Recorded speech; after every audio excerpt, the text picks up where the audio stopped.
There's this thing that happens sometimes when you find a book by accident. Not because Book Talk told you to, not because it won awards, not because it's trending or getting a shiny new special edition with spreads. You just stumble upon it. That's how I found this writer. And honestly, the fact that I almost didn't find her at all feels like a failure of the fantasy community, because she might be genuinely one of the most underrated fantasy writers I've ever read. So, welcome to this episode of the Book Geek. How are all of you? My name's Darth James. You guys know what to do. Let's get into it, shall we? I didn't discover Mary Corran through recommendations or lists or top 10 fantasy author videos. I found her the old fashioned way, by being drawn to the covers in a charity shop. Those very early 90s covers, painted, moody, a little strange, a little beautiful, and the kind that promise a world before you even read a sentence. Her books, Imperial Light's Fate and Darkfell, are phenomenal fantasy novels, and almost no one talks about them. So let's talk about the books first, because they deserve that. Mary's fantasy has real depth. Not just lore for the sake of lore, not just world building for the sake of it, but worlds that feel inhabited. Places feel lived in, cultures feel old, politics feels messy in the way real power always is. Her characters aren't heroic cardboard cutouts, they're flawed, thoughtful, sometimes tired, sometimes angry, and sometimes quietly desperate. Then there's the dialogue. This is important. The dialogue feels real. Not stiff, not theatrical for the sake of it. People interrupt each other, they say the wrong thing. They say what they mean and regret it 5 minutes later. It flows in a way that makes you forget you're reading. And the settings? Vivid, imaginative, but never indulgent. You're always grounded in them. You can see them. You can feel them. These are books that pull you in to their world and don't let you go, and yet they're almost invisible. You can get them now. They're available on Kindle.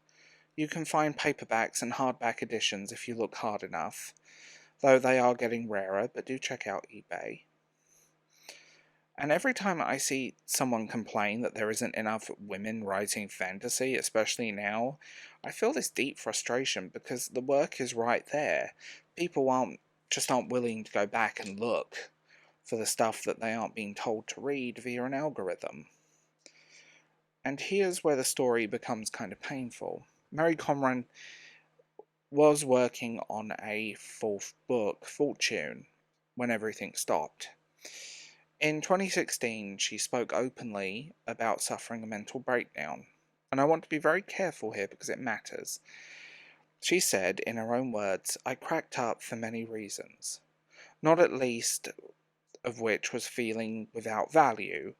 My work meant nothing to me. I starved myself because I thought my size would give people less of a target for attack. I wanted to hide from everyone and escape." Those words are nearly a decade old now. June 13th, 2016, and she hasn't returned to any fantasy world since 1990 whatever. That hurts to read. And I mean that. It's quiet, it's lingering, because what she's really talking about there isn't just mental illness, it's the feeling that your work doesn't matter. That you don't matter, that the thing you poured yourself into disappears without leaving a mark.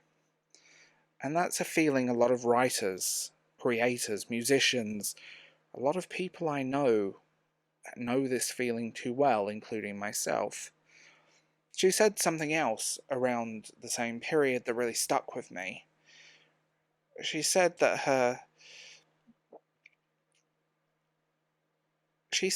her existence right now wasn't about being invisible as a writer, and that if she was invisible, it was surely mostly her own fault. And I don't agree with that. I don't think she's invisible. Other readers have found her. There are people out there who love those books very deeply. They just don't shout very loudly on the internet about them. What makes it even more heartbreaking is that last work of fiction was published in 1996. Think about that. That's 30 years ago. Nearly 30 years ago.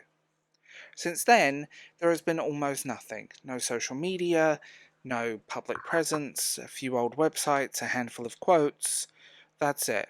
She did write a non-fiction book called Wasteland: The Thief Within about her experiences with mental health, and it is unsettlingly relatable.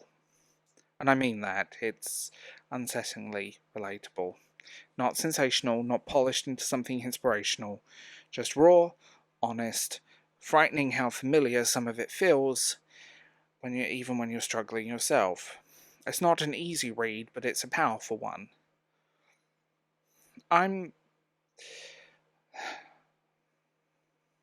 thought a lot about why her work meant so much to me, and I don't have a neat answer. I found her books at the right time, that's really it. They pulled me into her world when I needed to disappear into something else for a while. They gave me depth without cynicism, darkness without cruelty, hope without pretending everything was fine, and I think it's sad, genuinely sad, that she doesn't see her work in the same way I see it. So this video is me saying out loud, if by any chance, Mary, you see this, I want you to know your books matter to me. They mattered at times when I needed them, and they still matter. People who find them now get lost in them easily in the best possible way, and I hope your work means something to you now, even if it didn't a decade ago or before. Do I wish there were more books? Of course I do. I'd love to go back to that world. I'd love to see where it's going. I'd love to read Fortune. But more than that, I wish she never felt like her work had no value, because it does even now. And here's the frustrating part. The part that makes me quietly angry. There's almost no reviews on Amazon, barely anything on Goodreads, no algorithm boosting her name, no anniversary editions, no rediscovery wave, and yet people constantly say they want different fantasy. Older fantasy, forgotten fantasy. Women who were writing long before the current conversation come up. This is one of those voices. You just have to look back instead of sideways. The world existed 30 years ago. Maybe look it up. Go deeper than just browsing Goodreads for an hour. So if you're watching this and you're tired of the same recommendations, you want fantasy that feels thoughtful, grounded, beautifully written and emotionally honest, find these books. Read Imperial Light, read Fate, read Darkfell, and maybe, just maybe, help make her a little bit invisible. Because some of the most important books don't shout, they wait, and when you finally find them, they stay with you. And if you've read her work, I'd generally love to hear your thoughts in the comments. If you haven't, you pick one of those up because of this video, let me know. That's how these books survive, quietly and together.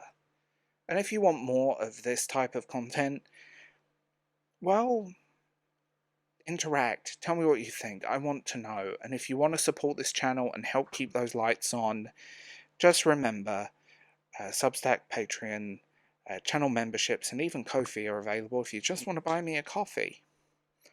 So here we go. And, anyway, I'll leave this one here and I'll talk to you guys later. Bye.